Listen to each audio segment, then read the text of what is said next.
Herkese selamlar. Benim güzel ve bakımlı takipçilerim, arkadaşlarım ve YouTube kanalımın yeni misafirleri. YouTube kanalıma hoş geldiniz hepiniz. Evet, alıyoruz bir yemek kaşığı jelatin.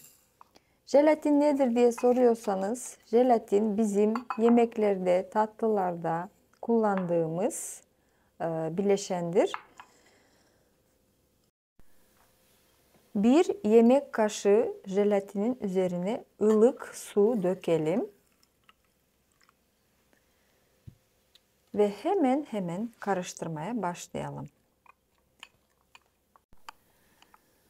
Jelatinden hazırladığımız cilt bakımı ürünleri, yüz maskeleri arkadaşlar, sarkık cildi anında toparlar. Yoğun kırışıklıklarla savaşır ve aynı zamanda da cildi gençleştirir arkadaşlar. Evet, cildin kolajen dokusunu güçlendirir ve cilde elastikiyet kazandırır. Güzelce karıştırdıktan sonra jelatini ılık suda 15 dakika bekletelim. Şimdi bir tutam maydanoz alıyoruz. Maydanoz cildi muhteşem bir şekilde cilt hücrelerini yenilemekte, nemlendirmekte ve cildi gençleştirmekte yardımcı olan muhteşem bir bileşendir. Maydanozu doğrayalım.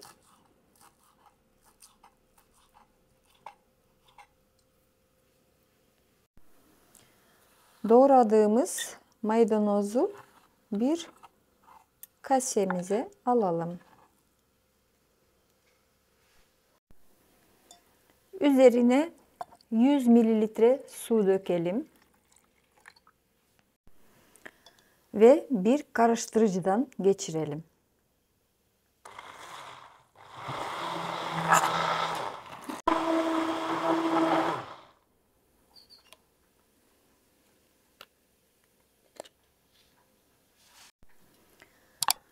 Şimdi maydanoz suyunu süzüp alıyoruz arkadaşlar.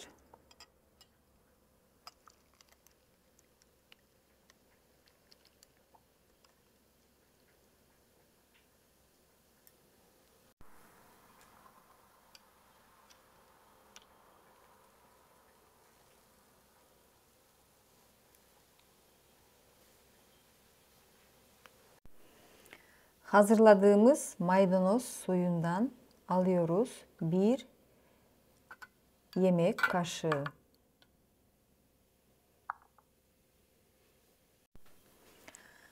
Üzerine doğal hazır aloe vera jelinden ekliyoruz. 2 yemek kaşığı aloe vera jeli ekleyelim.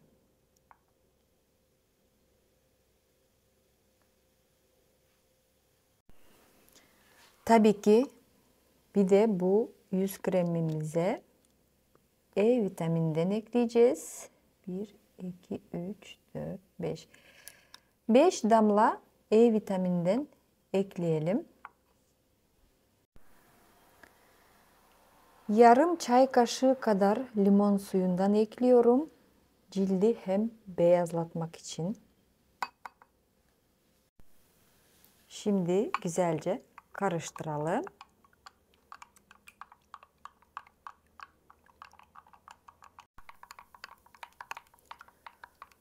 Yaşlanma karşıtı yüz kremidir. Aynı zamanda da tüm yaş grubu için uygundur. Ve tüm cilt tipleri için de uygundur bu yüz kremi arkadaşlar. Evet, güzelce karıştırdık. Hazırladığımız yüz kremini bir krem kabına aktaralım.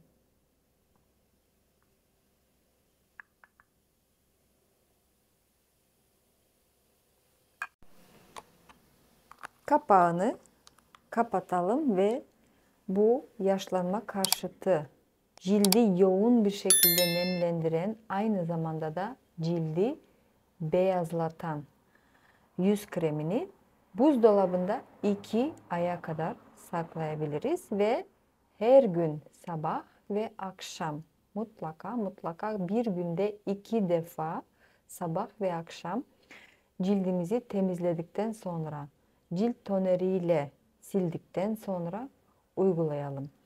Evet, cilt toneri derken şimdi kalan maydanoz suyundan güzel bir cilt toneri hazırlayacağız.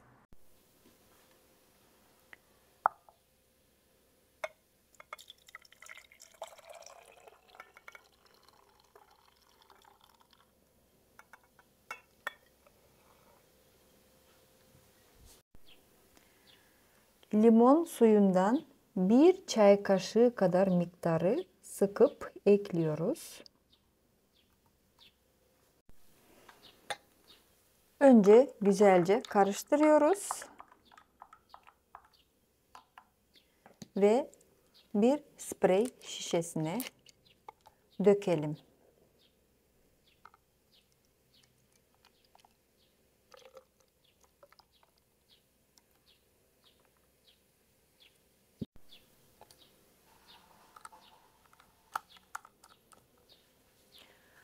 Hazırladığımız cilt tonerini buzdolabında 1 aya kadar saklayabiliriz ve tabii ki de günde 2 defa olarak sabah ve akşam cildimizi, yüzümüzü yıkayıp cilt temizleyiciyle temizledikten sonra havluyla kuruluyoruz. Ondan sonra cilt toneri uyguluyoruz. 15 dakika beklettiğimiz jelatinimiz tamamen eridi, hazır oldu. Şimdi buraya biz maydanoz suyundan ekliyoruz. 1 yemek kaşığı miktarını ekleyelim ve güzelce karıştıralım.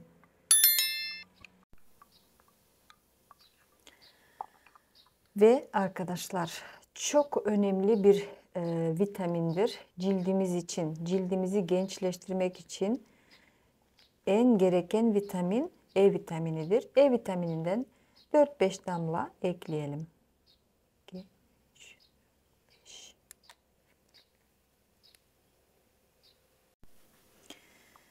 Evet, güzelce tekrar bir daha karıştıralım.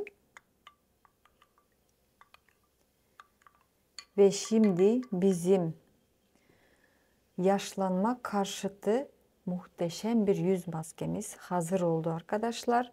Bu yüz maskesi sarkık cildi, yaşlanan cildi muhteşem bir şekilde kaldırıyor. Aynı zamanda da cilt hücrelerini çok güzel bir şekilde gençleştiriyor ve cilt tabakasına elastikiyet kazandırıyor. Evet, gelin hep beraber şimdi uygulayalım. Uygulamadan önce tabii ki de cildimizi, yüzümüzü, boyun ve dekolte bölgemizi bir kez cilt temizleyicimizle yıkayıp temizliyoruz. Ardından hazırladığımız maskeyi, yüz maskesini uyguluyoruz.